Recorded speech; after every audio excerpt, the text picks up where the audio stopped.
Ok. C'est Adishmaya. Alors mes amis, avec l'aide du ciel, salam alechem. Avec l'aide du ciel, l'heure est bien avancée, Baruch Hashem. Alors, on va conclure. On a expliqué maintenant, la semaine dernière, quand tu vas chez le médecin, quelqu'un qui va chez le médecin, d'accord, et qui ne sait pas, maintenant il a une douleur. Et si le médecin n'arrive pas à trouver d'où elle vient la douleur, qu'est-ce qu'il va faire? Il va lui prescrire une batterie de tests. Prise de sang, radio, scanner du préserve. Des tests pour savoir, il faut savoir d'où ça vient. D'accord? Pareil, nous on a dit, quelqu'un qui a des problèmes dans la parnassa, dans sa subsistance, il y a des problèmes d'argent, soit que ça vient trop difficilement, soit que ça vient trop peu, soit que des fois, c'est pas que le fait d'avoir ou de pas avoir. Des fois tu peux avoir et souffrir. Ça te fait galérer, tu as de l'argent, mais contrôle fiscal, mais chaque chose. Donc dès qu'il y a un problème dans la parnassa, on a commencé à faire ce qu'on appelle un bilan médical spirituel sur la parnassa. On avait dit, je le rappelle très brièvement, pour qu'on puisse avancer, on avait dit, Bisrut Hatzadikim, première des choses qu'il faut faire, c'est quoi? Vérifier les tefilines. Soit la personne ne met pas les tefilines, donc c'est en cela une raison d'avoir des problèmes de parnassa. Je n'explique pas pourquoi chaque chose, mais sachez que c'est relié. Les tefilines, c'est relié à la parnassa. Soit qu'elles sont pas cachères, les tefilines. Donc il faut les faire vérifier. D'autres pistes, ça peut être la mezouza. Soit qu'il n'y a pas de mezuzot, soit qu'elles ne sont pas cachères. Ok? Maintenant, juste je précise au passage, je le dis tout de suite, ne me dites pas, et enlevez-vous de votre tête, cette réponse-là, cet argument qu'on peut avoir, qui vient dire, oui mais je connais des gens, ils font rien, et ils n'ont pas de problème de parnassa. Mes amis, pour les besoins du libre arbitre, Dieu met en place ces gens-là, parce que si jamais maintenant tu fais Shabbat, tu as plein d'argent, tu fais pas Shabbat, tu n'as pas d'argent, plus personne n'aurait de mérite pour rien. Donc vous trouverez toujours quelqu'un qui fait rien, voire qui fait des grosses bêtises, et qui a de l'argent. Mais ça ne s'appelle pas avoir de la bracha. Encore une fois. Bracha, c'est sûr qu'il n'a pas. Ça c'est sûr, je vous le signe. Et si jamais tu me dis, j'en connais vraiment, il a la bracha, ça voudrait dire que si vraiment il fait rien et que vraiment il a la bracha, ça voudrait dire qu'il a appelé Racha. Qu'il est du statut d'un Racha, entre guillemets, que Dieu lui paye tout dans ce monde-ci. Et ça, j'y crois plus. Aujourd'hui, il n'y a plus des gens comme ça. Donc aujourd'hui, les gens qui font rien, qui ont de la bracha, ça n'existe plus. Tu peux avoir des gens qui, en apparence, ont de la bracha, mais le problème, c'est que regarde la fin du film. Le type, il a rien fait, hop, comment il va finir sa vie, comment sa femme, ça va se passer. Dieu préserve. En plus, je vous dis ça, il n'y a pas... On a connu, il y avait une famille très riche comme ça, que les gens, entre guillemets, ils étaient très, très, très, très riches. D'accord?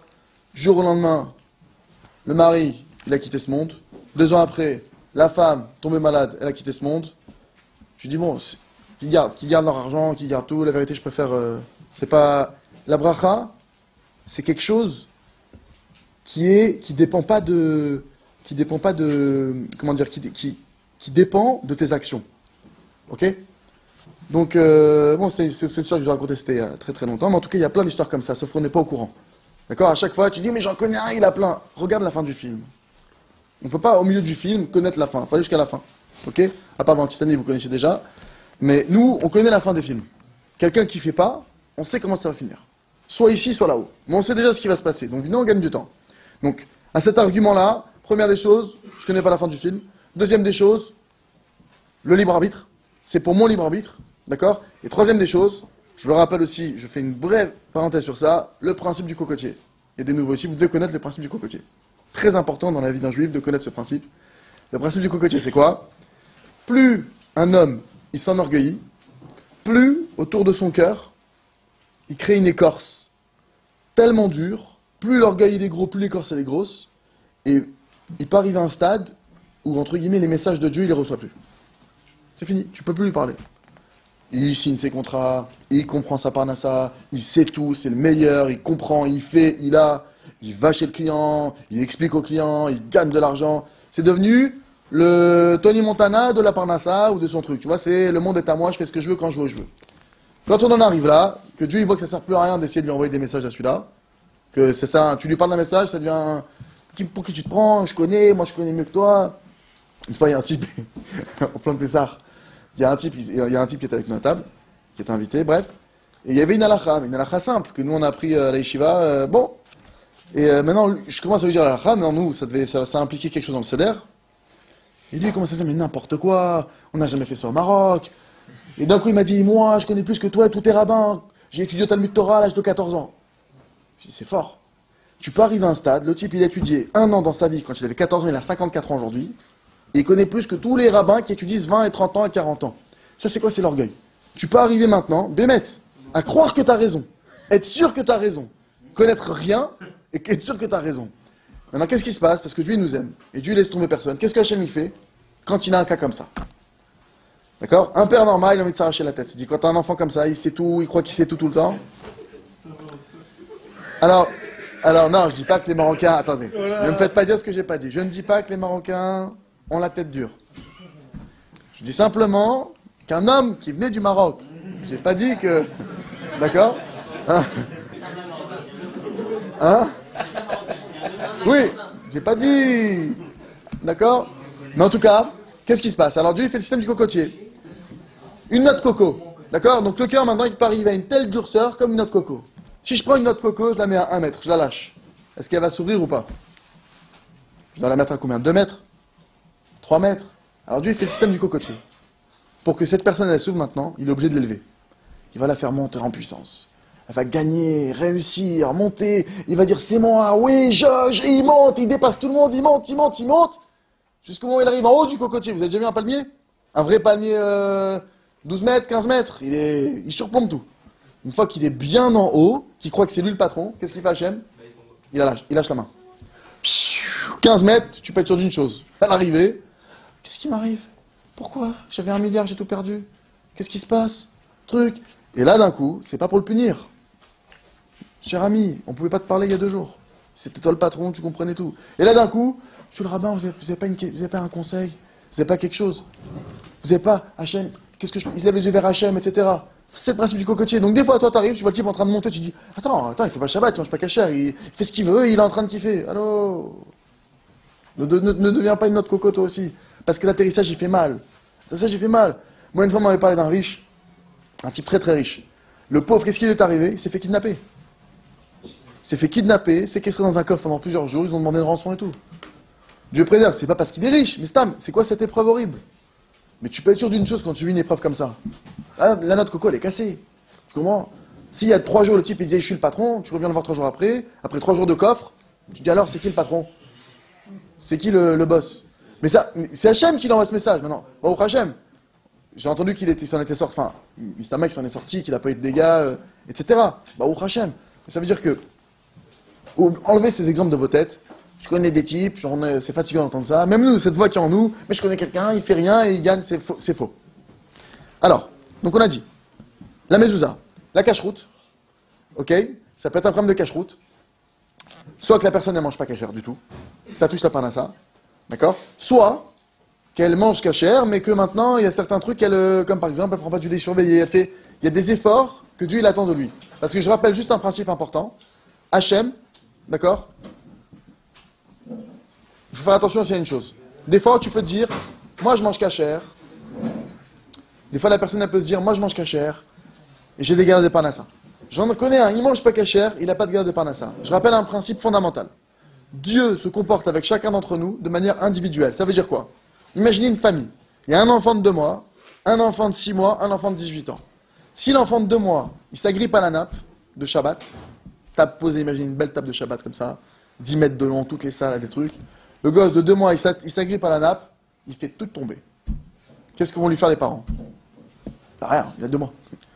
On est content qu'il n'ait rien eu. Baruch Hashem, il n'a pas été touché, c'est pas grave et tout. Si l'enfant de 5 ans, il fait ça déjà, comment les parents ils réagissent? Alors que ça fait 10 fois qu'ils ont dit arrête de tourner autour de la table. Ça va mal se passer. Mais si l'enfant, il a 18 ans, tu le vois arracher la nappe. Il a 18 ans devant toi. Ça peut prendre d'autres proportions. Ça veut dire que maintenant, chacun spirituellement, il a un âge. Ça sert à rien de vous comparer à moi, et moi, ça ne sert à rien de me comparer à vous. Pourquoi? Parce que je ne connais pas votre âge spirituel, vous ne connaissez pas mon âge spirituel. Si maintenant, spirituellement, j'ai 20 ans, alors ça peut expliquer que moi, quand je fais un petit pas de travers, je me fais déchirer, et que vous, Haïda, ben, il dit n'importe quoi, là, j'ai fait 10 fois les 400 coups, j'ai rien eu. Oui, mais tu as 2 mois spirituellement, c'est normal. Dieu, il attend pas ça de toi aujourd'hui. Donc ça veut dire que, déjà, je ne sais pas de faire des causes logiques, parce que tu ne connais pas la vie de chacun, le passé de chacun, etc. Autre chose, chacun d'entre nous, faut qu'il comprenne que Hachem, il attend de lui une chose, il attend le prochain pas que tu peux faire. Il y en a pour qui, leur prochain pas dans la cache-route, c'est d'arrêter de manger du porc. Alors quoi, Hachem, il attend ça? Ouais, c'est ça son pas. Si lui, il arrête de manger du porc, il est comme Abba Salé spirituellement. Après, viendra un moment, il faudra qu'il évolue. Mais le premier pas, une fois qu'il a rempli ce premier pas déjà, à son niveau, il n'aura pas de grain de parnassa à cause de ça. Pareil pour la mezouza. Il y en a pour qui déjà poser une mezouza à l'entrée, c'est déjà le... Dieu, il attend ça d'eux. C'est sûr que Dieu, il attend de nous qu'on fasse tout. Mais Dieu, il est patient. C'est sûr que ton fils, t'espères qu'un jour, il aura son bac, qu'il va travailler, qu'il va être un tzaddik. Mais tu sais qu'il a que 2 mois aujourd'hui. Donc tu es patient. Tu vas lui laisser le temps de grandir. Hachem, je vous rassure, c'est pareil. Il va nous laisser le temps de grandir. Il n'attend pas de nous qu'on soit des Moshe Rabbeinu. Donc dans tout ce que je vous dis maintenant, vous devez chercher à l'appliquer à votre niveau. Première des choses, vouloir. Tout ce que je vous dis là, vous devez le vouloir. Même si aujourd'hui tu me dis, mais attends, moi la cache-route c'est impossible. Je te dis pas de ce que tu dois faire. Maintenant, Hachem, il veut que tu manges cachère? Oui. Ça, je sais qu'il veut que je mange cachère. Alors, désire manger cachère. Aspire à ça. Après maintenant, le moment où tu vas passer à l'acte, c'est encore autre chose. La première étape dans la vie d'un juif, c'est de désirer. Est-ce que Dieu veut qu'on protège nos yeux? Ou est-ce que Dieu veut qu'on regarde des filles dans la rue? Voilà, si je pose la question à tout le monde, la réponse a priori, elle est simple. Dieu veut qu'on regarde aucune fille dans la rue. Mais tout de suite, vous allez me dire, oui, mais c'est impossible, comment on va faire, etc. C'est faux déjà, c'est possible. Il y a un chemin, il y a un moyen. Mais en tout cas, la première des choses, est-ce que je dois vouloir protéger mes yeux ou est-ce que je dois vouloir salir mes yeux? Je dois vouloir les protéger. Alors il faut comprendre, c'est pas parce qu'aujourd'hui j'arrive pas à les protéger que je dois pas vouloir les protéger. Première des choses, je veux protéger mes yeux. Je veux manger cachère. Je veux mettre les mezuzot. Après maintenant, dans l'application concrète de ce que je vais faire, ça dépend où t'en es. Il y en a pour qui protéger ses yeux, c'est qu'il va regarder 999 fois, mais la 1000e fois il dit non, là je peux me retenir. C'est pas la peine. Puis c'est à 80 ans, c'est bon. Je vais arrêter le... D'accord? Non, parce que même à 80 ans, il dit on sait jamais. On sait pas sous un malentendu, donc... Ok? Donc chacun, il doit regarder son niveau. Alors, on a dit la cache-route. Après, on a dit le moqueur. Celui qui se moque, sa parnassa, elle diminue. D'accord? Donc, chacun à son niveau, encore une fois. Faire très attention. Et encore plus, faire très attention à ça. Oui, de se moquer des rabbins. Se moquer des chachamim de la Torah. Ou se moquer de la Torah. Oh, c'est exagéré, hein, le lait, la viande. Tu vois, des trucs, franchement, tu mets des fils au boutons. Chacun, tu vas mettre des lanières de cuir. Parce qu'il n'y a rien qui est logique, en fait. Quand tu regardes chaque mitzvah de la Torah, tu mets un bout de parchemin sur une porte, tu sonnes de la cornemuse Rosh Hashanah. Il n'y a rien de logique, en sens humain. D'accord? Chaz v'shalom, jamais se moquer ni des concepts de la Torah, ni des sages de la Torah. Parce que ça entraîne, Dieu préserve la pauvreté et les dettes. C'est pas seulement qu'il y a des problèmes de parnassa, c'est que ça creuse un fossé. Après, on a dit la tristesse. La tristesse, mes amis, ce n'est pas une mitzvah, c'est une avéra, et c'est une avéra que le Zohar il dit que Dieu il la déteste. Dieu déteste la tristesse. Non mais ça, il faut bien se le mettre dans la tête. Et en plus de détester la tristesse, ça touche la parnassa. Donc à tous ceux qui sont en train de se dire, et qui sont en train de faire les tzadikim de la tristesse, les guénim de la tristesse, soyez gentils, d'accord? Chaque fois que tu te plains, chaque fois que tu verses une larme en plus, etc., tu es en train de creuser un peu plus le trou de ton découvert, le trou de ta dette. Donc, faire un travail sur la joie. On avait dit aussi, donc, quand on parle de tristesse, c'est tout sentiment de tristesse, tout sentiment comme ça, d'amertume, tout ça, toute chose qui te met dans l'étroitesse d'esprit, ça touche la parnassa. Quand tu sens que tu es dans des fois des obtus, tu vois les choses en petit, reprends-toi, prends une musique. Combat pour que la tristesse elle sorte de toi, pour ouvrir les yeux. Et des fois, il faut aider. Des fois, ce qui peut aider, c'est un beau paysage. La Gemara, elle te dit, un beau paysage, une belle maison, elle donne des conseils parce que tu dois te battre contre ça. Après, on a dit, celui qui transgresse, Dieu préserve, celui qui transgresse un commandement de la Torah pour énerver Dieu. Là, c'est une catégorie très spéciale. Qu'est-ce que ça peut entraîner? Je vous dis ça parce que c'est possible que vous connaissez des gens qui sont dans cette situation. Ça entraîne que la personne, c'est quoi le châtiment qui s'applique à cette personne? La personne, elle devient pauvre au point qu'elle n'a pas de quoi manger du pain. Problème pour acheter du pain, problème pour les nécessités premières. Et comble du tout, les gens ne croient pas les gens la croient pas quand elle est pauvre. Elle trouve pas grâce, les gens ne veulent pas l'aider. Ils n'ont pas envie de l'aider, soit ils la croient pas, soit ils n'ont pas envie de l'aider. Et elle a une situation, pas de pain. C'est du pain qu'il lui faut. Ça, une des raisons d'arriver dans cette situation de préserve, d'accord, si vous connaissez quelqu'un ou si quelqu'un m'entend à ce moment-là, qui est touché par ça, alors c'est pas grave, il faut faire chouva. Peut-être qu'il a fait une faute en disant, tu sais quoi, je ferai pas Shabbat. Ok Hachem, j'en ai rien à faire maintenant, vous allez me saouler, pas de Shabbat. Non, pourquoi tu dis ça? Ah, tu vas faire chouva. Non, Hachem, je fais Shabbat avec joie. Je vais redoubler de joie. Et je vais faire Tchouva. J'ai demandé pardon, mon Dieu, que j'ai mangé pas cachère pour t'énerver ce jour-là. Je regrette, j'avais pas conscience. Aide-moi à manger cachère maintenant à l'avenir. Aide-moi à plus faire cette erreur de fauter pour t'énerver, etc., etc. C'était sous un coup de, tu sais, des fois, sous un coup de colère. Bien que, tu dis, il est pas fou le type pour faire Shabbat, transgresser Shabbat pour énerver Dieu. Non, mais des fois, sous un coup de colère, ce qu'on peut arriver. D'accord? Donc c'est pas grave. Tu fais Tchouva. Tu reconnais ton erreur. Tu demandes pardon à Hachem. Tu regrettes ta faute. Nigmar assis pour ta fait Tchouva, c'est fini. Et tu demandes à Hachem qui t'aide. Si le problème il est récurrent chez toi, alors tu demandes à Hachem qui t'aide. Si maintenant c'est arrivé une fois dans ta vie, oh, tu fais table rase. On continue. Autre chose. On avait dit le fait de juger son prochain du bon côté. Il y a un principe, mida keneged mida. Mesure pour mesure. D'accord? Dieu il gère seulement mesure pour mesure. Si tu juges bien l'autre, alors mesure pour mesure, toi on te jugera bien du ciel. D'accord? Chaque jour on décide, la personne, à Rosh Hashanah on décide combien tu vas avoir de parnassa. Mais c'est pas décidé si tu vas galérer ou pas pour cette parnassa. Première des choses. Donc c'est possible que tu vas toucher 1 million, mais la tannée pour l'avoir. Et c'est possible autre chose. Que tu fasses des erreurs et que tu perdes le million, et plus que ça, tu peux arriver endetté. C'est-à-dire qu'à Rosh Hashanah, on a fixé 1 million pour toi. Fin d'année, montre 1 million. Comment c'est possible? T'as fait des... Alors on est en train de voir. Ok, donc bien juger son prochain, ça joue. Ceux qui sont tout le temps là, à dire celui-là il m'a fait, celui-là il a fait, celui-là il va voir, et celui-là je te dis il veut nous faire une embrouille, c'est une carambouille, il y a un truc. Ça, qu'ils sachent que c'est ça qui fait qu'il va prendre une parnassa. Autre chose. Là, il y a 4 choses qui ramènent dans la Gemara, Souka, qui entraînent des problèmes de parnassa. On a dit, celui qui retarde le salaire de son employé. Ok? Quand je dis son employé, tu as un employé de ménage chez toi. Tu ne le payes pas le jour même. Pourquoi? Tu as prévu de le payer le 10 du mois. Pourquoi il n'est pas payé? Le fait de retarder son salaire, mesure pour mesure, on retarde ton salaire. Ta parnassa vient avec difficulté. Problème de parnassa. Ou, pareil, donc soit tu as un employé, soit tes patrons, et c'est tes employés, soit c'est... Tu prends un prof particulier, c'est-à-dire que ça s'applique à tous gens à qui tu dois un salaire. D'accord? Tu as un prof particulier, tu dois le payer tel jour. Tu ne le payes pas. Pourquoi? Tu retardes son salaire, à moins que tu aies convenu avec lui, à moins que tu aies un cas de force majeure et que tu lui expliques. Mais sinon, non. Tu dois fixer, tu dois payer en temps et en heure. Ça entraîne des problèmes de parnassa. Autre chose, celui qui retient le salaire dans le sens qu'il ne veut pas payer. Par exemple, tu as payé un type pour faire des travaux chez toi. Il n'a pas fait ce que tu voulais. Tu décides, bah, tu sais quoi, je te paye pas. Je te paye pas, je suis désolé, je t'avais dit ça. Alors, admettons qu'il ait raison, que l'autre, il s'est moqué de lui, il a fait du mauvais travail, il n'a pas respecté. Grand bien même, s'il fait ça, de cette manière, il aura des problèmes de parnassa, s'il se permet de retenir le salaire de lui-même. Qu'est-ce que tu dois faire dans un cas comme ça? Tu vas voir ton rave. Si c'est un juif, tu fais un beddin.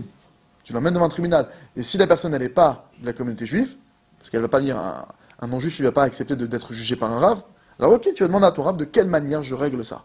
Mais ça veut dire que tu ne te mets pas toi en tant que maître absolu de ce monde. Non. Lui, maintenant, j'ai un litige, je vais voir le Rav. Voilà, on trouve un Dayan, il va trancher. Et il va dire, alors ok, peut-être il va dire, tu le payes à 1/3, ou tu le payes 2/3, ou il doit finir les travaux, il doit refaire les travaux. Mais en tout cas, ça ne veut pas dire que tu te tais. Mais ça veut dire que tu ne fais pas les choses, entre guillemets, musclées. Tu fais les choses dans les règles de l'art. Donc ça, c'est la deuxième chose. Troisième chose, que la Gemara Souka le ramène, qui fait des problèmes de parnassa. Celui maintenant, qui se délaisse, qui enlève le joug qui est sur ses épaules. Par exemple, tu es chez toi, tout le monde range, tous tes frères et soeurs ils rangent. Ta mère elle dit, s'il vous plaît, rangez la maison. Toi tu fais genre t'entends pas, hop, tu t'en vas. Tu es à la synagogue, tout le monde dit, allez c'est la Séouda, mettez la Séouda, hop, j'entends pas. C'est-à-dire que là où tout le monde doit intervenir, tu fais partie de l'assemblée. C'est pas comme si tu me dis, si t'as le pied cassé, bon, je veux bien comprendre. Si le type il a les jambes, les bras dans le plâtre, ok, il peut pas, c'est difficile de porter les assiettes. Je te parle d'une situation où tu peux aider. Et tu le fais pas. Tu fais exprès, t'as rien vu, non. Et pire que ça, des fois, tu vas donner du travail aux autres. Parce que puisque toi, t'aides pas, alors ils vont avoir double charge. Puisque ton travail, tu le fais pas, puisque c'est l'autre qui fait ton travail, bah, c'est normal que ton salaire, il va chez l'autre. Ah oui. Mesure pour mesure que l'autre, il travaille à ta place, et ben il prend ton salaire à ta place aussi. C'est normal. Donc, quand il y a des choses qui nous incombent, faire très attention à les respecter. Pareil, il dit ici qu'il y a une colocation, tu viens en colocataire à la Yeshiva, tout le monde range la chambre. Pourquoi toi, tu ranges pas la chambre? Là, ça va être Pessar, si Dieu veut. Aidez vos familles. Aidez vos femmes, aidez vos mères. C'est dur, en plus c'est vraiment, pour un homme, c'est vraiment une galère. Ça. Pour une femme, c'est une galère, mais pour un homme, c'est birklal. Mais non, il faut aider nos mères. Et ça peut être facile, il y a des familles à 3-4 enfants. Si les 4 enfants, ils se mettent à faire une pièce. T'imagines? Une pièce, elle n'est pas 10 pièces. Une pièce, tu la fais bien. Et les grosses pièces, vous les faites à plusieurs. En quelques jours, la maison elle va être faite, votre mère elle va être soulagée, votre femme va être soulagée. Ok? Quatrième point qui ramène la Gemara, l'orgueil. D'accord? Le roi Salomon, il dit, devant chaque obstacle, avant chaque obstacle, c'est quoi la cause qui entraîne les obstacles? C'est quoi la chose qui entraîne qu'il y a des épreuves, etc. Une des choses très connues, il dit, gaon, gava, l'orgueil. Autre chose, on te dit, c'est ramené ici, le lashon hara. Lashon hara, d'accord, ça entraîne des problèmes de parnassa. C'est-à-dire, le lashon hara et tout ce qui touche au lashon hara, c'est-à-dire toutes les ramifications du lashon hara entraînent des problèmes de parnassa. Donc, d'écouter du lashon hara, c'est un problème. D'en dire, c'est un problème. D'accord? Et c'est quoi la punition du lashon hara? La pauvreté. Ça entraîne la pauvreté. Comme c'est expliqué là-bas, il le ramène. D'accord? Parce qu'il écrit que là-bas qu'il y a des personnes qui ont fait du lashon hara dans le Chumash. C'était Datan et Aviram, il me semble. Ok, oui. Et c'est écrit là-bas qu'ils sont morts. Mais on voit qu'ils ne sont pas morts. Je dis, mais comment ça alors? Ils sont morts ou ils ne sont pas morts? Ils étaient comme morts. Pourquoi? Parce que le pauvre est considéré comme mort. Ils sont devenus pauvres. Ils ont perdu tout leur bien parce qu'ils ont parlé du lashon hara. Autre chose, l'idolâtrie. L'idolâtrie entraîne la pauvreté. Alors, il y a l'idolâtrie qu'on connaît, à amener des offrandes, des sacrifices à des statues, des trucs, voilà. Mais concrètement, aujourd'hui, l'idolâtrie, à chacun d'entre nous, comment elle s'applique? Il y a deux notions. Il y a soit la émouna, t'as la émouna d'un côté, la foi, et t'as l'idolâtrie de l'autre côté. Plus t'as la foi, moins t'as d'idolâtrie en toi. Moins t'as la foi, plus t'as l'idolâtrie. C'est un curseur. C'est pas genre, j'ai pas la foi, mais je suis pas idolâtre. Non. Parce que si t'as pas la foi en Dieu, c'est que t'as la foi en autre chose. T'as la foi en ton patron, idolâtrie. Avodazara, traduction littérale, service étranger. Si tu crois en ta force, c'est l'idolâtrie. Si tu crois en la force de ton père, c'est l'idolâtrie. Tu crois en la force de tes patrons, c'est l'idolâtrie. Tu crois en la force du temps, de la météo, du loto, des trucs, idolâtrie. La seule force qui existe, c'est Dieu. Soit tu crois en elle, soit tu crois en une autre force, qui s'appelle Avodazara, service étranger. C'est que tu commences à mettre tes espoirs vers autre chose. Donc mes amis, une des choses aussi qui peut faire une épreuve de Parnassa, c'est quoi? C'est que notre foi, elle est faible. Et c'est pour ça que vous faites bien d'être là ce soir. Et je vous conseille de lire le jardin de la foi, et de voir, et de vous renforcer, de prendre des vitamines de foi, d'écouter des cours sur la foi, et de renforcer ça, c'est la base. Autre chose, Gilui Rayot. Tout ce qui touche aux relations interdites, pureté des mœurs, protection du regard, débauche, en pensée, parole, action, tout ce qui touche à la débauche, marié, pas marié, même avec sa propre femme. D'accord? Ça entraîne des problèmes de Parnassa. Shfichut damim. Shfichut damim. Alors le meurtre, ça entraîne des problèmes de Parnassa, mais en quoi ça nous concerne? Parce que grâce à Dieu, la majorité d'entre nous, Baruch Hashem, on n'est pas des meurtriers. Le meurtre, faire honte à quelqu'un. Tu te moques de quelqu'un, tu lui fais honte. Le fait de faire honte à quelqu'un, le fait de mettre mal à l'aise quelqu'un, c'est comparé, c'est apparenté au meurtre, c'est la même chose d'après la Torah. Donc, celui qui a fait honte, c'est possible que quelqu'un ait des problèmes de Parnassa parce qu'il a fait honte à quelqu'un et qu'il a un dîne sur sa tête. Alors si tu sais que tu connais la personne et que tu sais que tu peux te rabiboucher avec elle, que tu peux te mettre bien avec elle, tu l'appelles, tu demandes pardon, tu fais tchouva et tu la rabaisses. Mais si maintenant, imagine que tu étais un grand charrieur en 5e, ah ouais, c'est toute l'école que tu as à dos en fait. Toi, tu as oublié, mais il y a des gens, d'ailleurs peut-être qu'ici, certains vont me comprendre, tu te rappelles de il y en a certains qui sont bloqués sur la 3e, ils se rappellent qu'un jour en 3e, il y a un type, il les a attrapés devant tout le monde, il a choumarin, quand ils y repensent, ils ont encore honte. Maintenant, il a 30 ans le type. C'était quand il avait 15 ans. C'est des trucs qui marquent. Et le problème, c'est que puisque la personne n'a pas pardonné dans son cœur, 15 ans après, la personne qui s'est moquée, c'est encore sur sa tête. Il y a des conséquences. Peut-être qu'il ne se marie pas à cause de ça. Peut-être qu'il ne trouve pas son travail à cause de ça. Peut-être qu'il n'arrive pas à avoir d'enfant à cause de ça. Peut-être qu'il est malade aujourd'hui du présent à cause de ça. Ça va jusque-là. Même avec l'égoïsme, non. Donc chaque créature, il faut faire attention. Avec chaque créature. Maintenant, après, je ne saurais pas te dire au niveau du dîne pour ça, mais il faudrait voir. Ok. Autre chose. On a Advarim.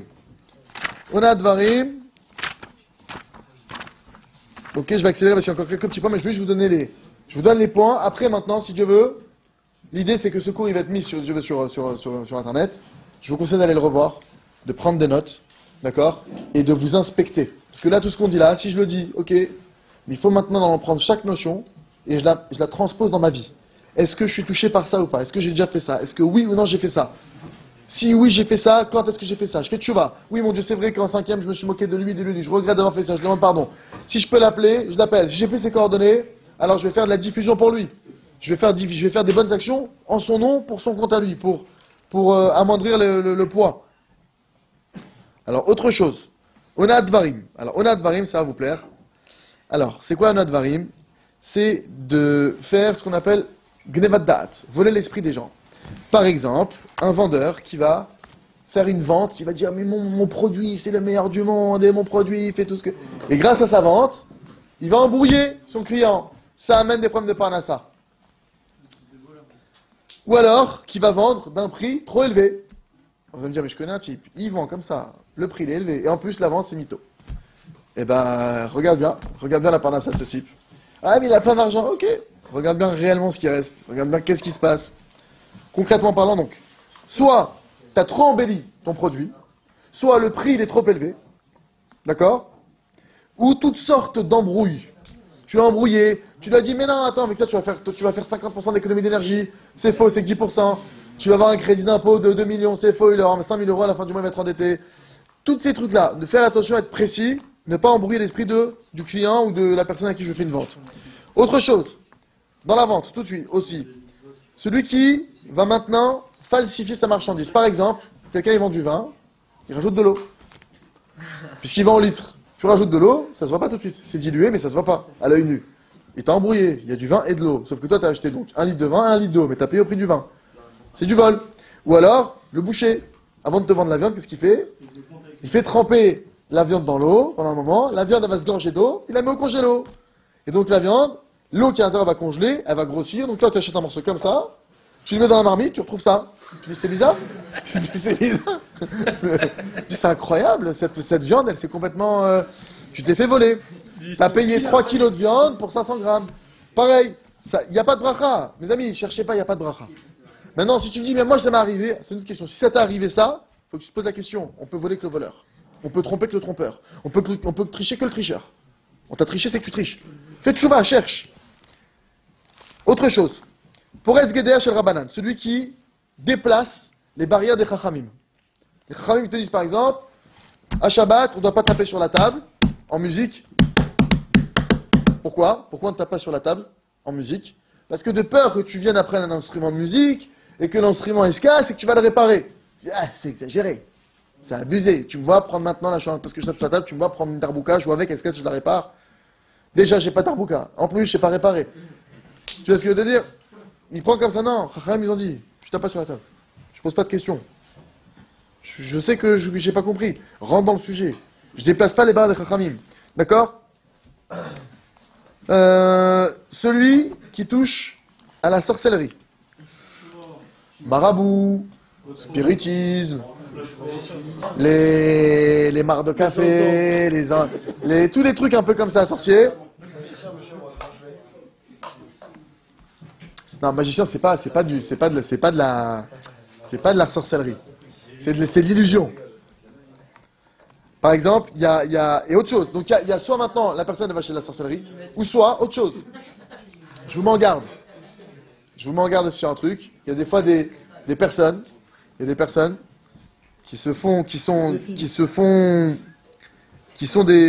personnes qui rentrent pour des brachot. Certains rabbanim comme ça qui se font passer pour des mekoubalim, en tout cas, ou qui vont user de certains noms particuliers. Mais le problème, bien qu'ils peuvent être, ça peut être des gens bien, mais s'ils n'ont pas le niveau d'utiliser ce qu'ils utilisent, c'est pas n'importe qui peut faire ça. Le problème, c'est quoi? C'est que la personne qui y va, c'est pas genre, bon, ça marche, tant mieux, ça marche pas, non. Si la personne n'est pas habilitée à faire ce qu'elle fait, ça endommage. Ça crée des dégâts. Notamment la parnassa. Chez la personne qui as été maintenant, tu dis voilà, je veux faire un don, je fais un truc, je veux une bracha. Sache que ton don là, c'est lui qui va déchirer ta parnassa. Parce que tu as donné maintenant de l'argent à quelqu'un qui va utiliser des noms, qui n'a pas la maîtrise, et ça fait des dégâts. Donc, si jamais tu vas chez des gens, si vous allez voir quelqu'un qui met Koubal, par exemple, qui touche à la Kabbale autre, vous vérifiez que c'est vraiment quelqu'un de reconnu. C'est quelqu'un que...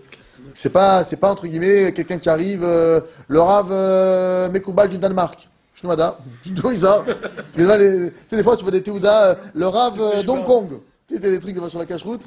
Pareil, la cache-route, on fait attention. Les tampons, Beddin, on connaît Beddin de Paris. Mais des tampons, des fois, tu vois le Rav de Tombouctou. Ça n'existe pas, tu vois.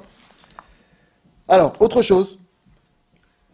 Quand il y a un mariage avec une fille de Cohen, avec une fille Cohen, et avec un Israël, je précise, ou soit ça, soit une fille de Talmid Chacham, la fille d'un sage de la Torah, avec une personne qui est Amaretz, qui est inculte, qui ne connaît pas la Torah. Ça, il te dit que ça emmène des problèmes de parnassa et leur union, elle ne sort pas bien. Alors qu'est-ce qu'il faut faire? pour sortir de ça, si maintenant la fille de Cohen elle se marie avec un Talmid Chacham, il n'y a pas de problème. Avec un sage de la Torah, il n'y a pas de problème. Si la fille du Talmid Chacham elle se marie avec un Talmid Chacham aussi, un sage de la Torah, il n'y a pas de problème. Donc comment est-ce qu'on fait pour pallier à ça? Si jamais quelqu'un il sort avec une Cohen, il veut se marier avec une Cohen, d'accord? Alors il faut qu'il devienne Talmid Chacham. Donc, il faut qu'il se mette à étudier. Et j'ai entendu que le Guéder, le minimum, de qui est-ce qu'on peut dire qu'il est en voie de devenir un Talmid Chacham? Celui qui étudie 2 heures par jour. Tu te mets à étudier 2 heures par jour, d'accord? Et tu te maries avec la Cohen. Il y en a aussi qui disent qu'il a fini au moins un traité de Gemara, 1 ou 2 traités de Gemarot. Il a fini une Gemara, un minimum. Tu peux pas être appelé, d'accord? Donc, si quelqu'un il est avec une fille d'un grand rave, eh ben il faut qu'il fasse ça. Oui, c'est une fille de Cohen, il faut qu'il fasse ça. Ok? La jalousie. La jalousie, d'accord? C'est ramené dans Sichot Haran là-bas. Il dit que des fois, on va prendre la richesse de quelqu'un, d'accord? Enfin, on va donner de la richesse à quelqu'un, et tout le monde va le jalouser. Et tout le monde va, à cause de lui, tout le monde dit, ah, moi aussi je veux de l'argent, ils ont fait le CO2, ils ont fait le truc, et nous aussi on y va, et les pompes à chaleur, nous aussi on y va, les décaisses, la TVA, le forex, ce que tu veux. Non, tout le monde, après maintenant, dans chaque métier, tu peux faire propre ou sale. Il y a des comptables propres, des comptables sales. Il y a des gens qui font de la finance propre, de la finance sale. D'accord? En tout cas,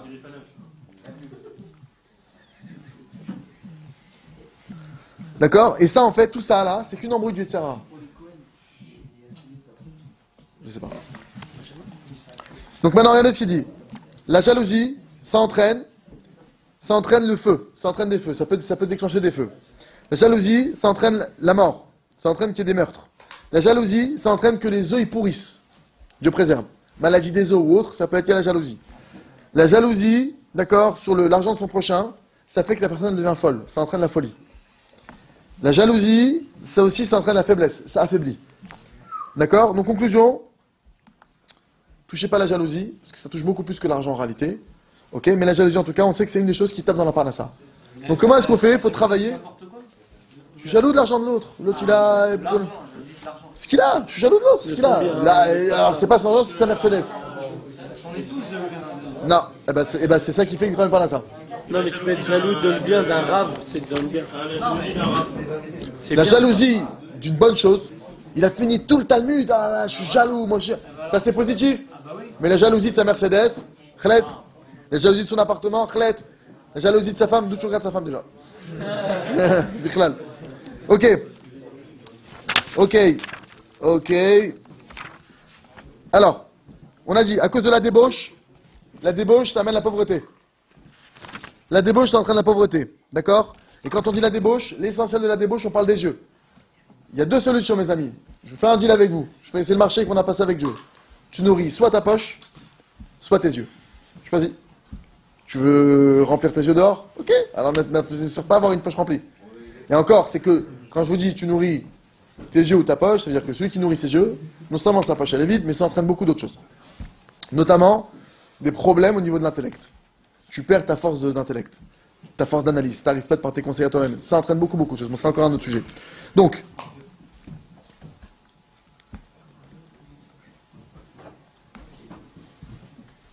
qu'est-ce qui se passe? D'accord? Ok, on sait que ça amène donc la pauvreté. Les yeux, la semence en vin, etc. Mais essentiellement, déjà, ça passe par les yeux, c'est le départ.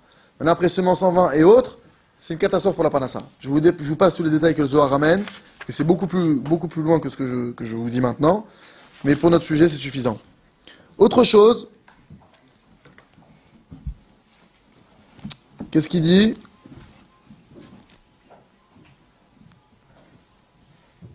Ouais, le Mishnah Berurah, il dit comme ça. Pour quelqu'un qui ne protège pas ses yeux. Écoutez bien ce qu'il dit, le Chafetz Chaim, Zatzal. Il dit, même si la personne elle a de la Torah et des bonnes actions dans sa main, le type c'est un géant, ce que tu veux, Lo yinake medina shel geinom alavonze. Il n'échappera pas à l'enfer sur cette faute-là. La faute des yeux, même si le type il a monté 500 yeshivot dans le monde, il ira en enfer. Pour ça. Ça va rien, ça n'effacera pas ce truc-là. Tellement c'est grave. Autre chose. La pulsion d'argent. Courir après l'argent. Alors, par exemple, tous ceux qui disent, pourquoi tu vas pas en Israël? Enfin là, ça c'est trop dur. Je suis obligé d'être en France. l'argent, le truc, comment je vais faire? Je vais pas faire des dépannages en Israël, ils vont ceux qui vont m'embrouiller. Je vais pas, ça marche pas là-bas. Je vais pas lui dire que son tuyau, je vais pas lui dire que pour ses toilettes il me faut 10 000 euros. Il va rigoler, il va me, je vais pas lui dire tout ça. Ah, donc tu poursuis l'argent, tu pourchasses l'argent, pour ça tu vas pas en Israël. Il faut savoir que ça, la poursuite de l'argent en elle-même, il dit le Rav Berland, qu'Hachem de longue vie, il dit Parnassa c'est 2 syllabes. Par, nocéa, une vache qui voyage. Tu cours après elle, ça va. Tu lui cours pas après, elle vient. Le vin, ça amène la pauvreté. C'est-à-dire, faut faire attention maintenant. Donc, quand je dis vin, l'abus d'alcool, les drogues, les joints, tous ces trucs-là qui paraissent pour se libérer, ça touche ta parnassa. Le Zohar, il rajoute que quand quelqu'un qui fume un joint, d'accord, notamment, tout ce qui est ça, il y a un shed, il y a un démon dans les joints. Effectivement, quand quelqu'un fume un joint, il se sent différent. Oui, parce qu'il y a quelqu'un d'autre avec lui. Il n'est plus tout seul. C'est réel. C'est réel, c'est pas de la blague. Et ça tape la parnassa.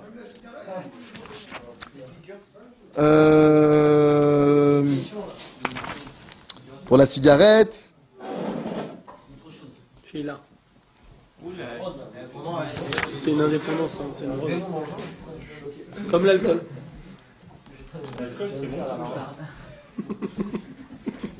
Il parle pas de la cigarette ici. Mais Mistamax aussi, va faire attention. Mais là, c'est pas le même niveau que les drogues. Mais c'est sûr qu'il faut arrêter de fumer aussi, sous même la cigarette. Mais la drogue, les joints notamment, c'est un level. Après, je vais conclure sur ça, je pense. Encore 3 points, je conclue. Parce qu'il y a encore d'autres choses à dire. D'accord? Ok, non, on a presque fini. Alors, Gneva Oxela. Il dit maintenant, celui qui donne pas le maaser. D'accord? Celui qui donne pas son maaser, ça va faire des problèmes de parnassa. Maaser, c'est quoi? Donner 10% de ce qu'on gagne. Ok? Après impôt, tu donnes 10% de ce que tu gagnes à des yeshivot, à des gens qui ont besoin, des pauvres, etc. Un effet chioudi, le gars-là d'ailleurs, a joie de vivre à plein d'endroits.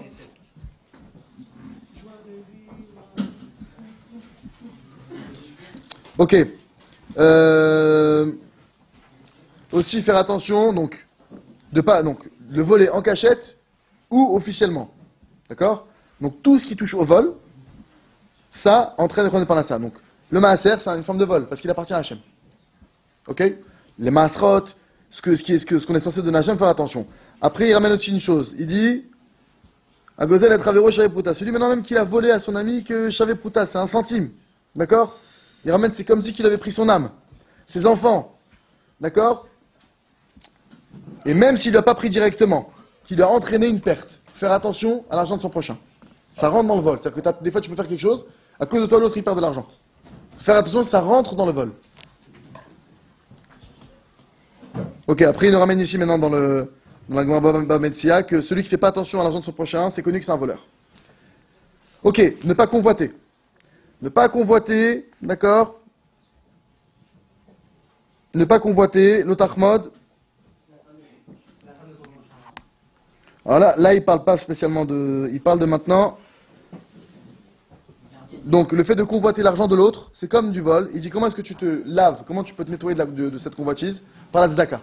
La tzedaka, c'est le moyen que Dieu nous a donné pour qu'on se nettoie de ce truc-là. Parce que quand tu donnes tzedaka, tu es en train de te nettoyer de toutes ces choses de ton rapport avec l'argent. La colère. La colère, ça endommage grave l'argent. Nos maîtres, ils enseignent que la colère et l'argent, c'est sur une même sphère. Spirituellement, c'est dans un même endroit. Ça veut dire quoi? Ça veut dire que, une des choses que nos maîtres enseignent, c'est que Dieu, quand il veut envoyer une grosse somme d'argent à quelqu'un, qu'est-ce qu'il fait? Il envoie une épreuve sur la colère. Si tu tiens la colère, d'accord? Donc là, tu as une sphère. Imaginez maintenant, tu as comme ça, tu as une sphère avec 2 parties. Donc, d'un côté la colère, d'un côté l'argent. Si maintenant, donc Dieu on envoie une épreuve sur la colère. Si la colère, tu la maintiens, tu la retiens, tu la fais pas descendre, alors ça permet de faire descendre l'argent. Mais si maintenant, la colère, elle descend, tu t'énerves, alors tu viens de bloquer l'argent. D'accord? Et ça peut entraîner la colère, un rhume, par exemple. Et des fois, tu peux voir que la personne, elle est très enrhumée ou moins enrhumée. Qu'est-ce qui va faire que? C'est pour te montrer combien tu as perdu. Si tu as perdu une petite somme, tu es un peu enrhumé. Si maintenant c'est une somme énorme, des fois tu te mouches, on veut te montrer ta colère, parce que af, c'est le nez, la colère, haronaf, c'est la même chose, c'est un remèze. Tu vas sur la colère. Donc la colère, ça touche l'argent. Tavat achila.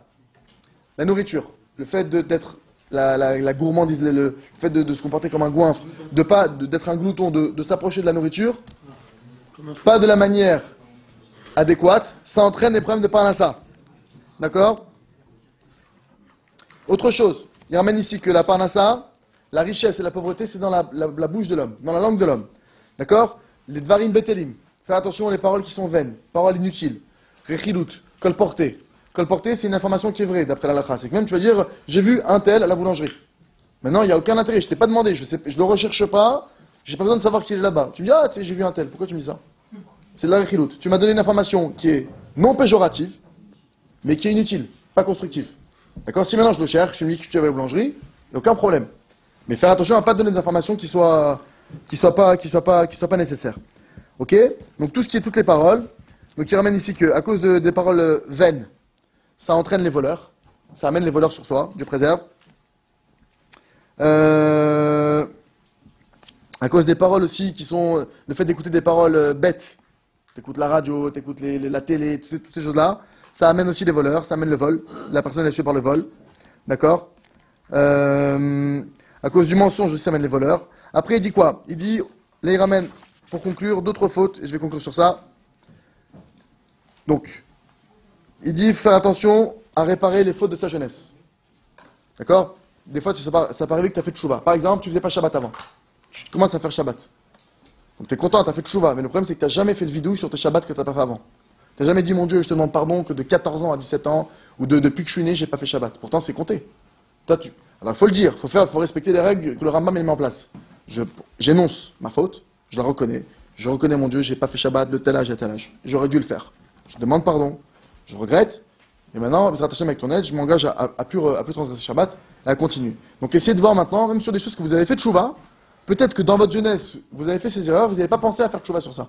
Bien qu'aujourd'hui, tu manges kasher, mais à l'époque. Et t'as pas dit, pardonne-moi mon Dieu pour le McDo, pardonne-moi pour le... D'accord? Autre chose qu'il dit...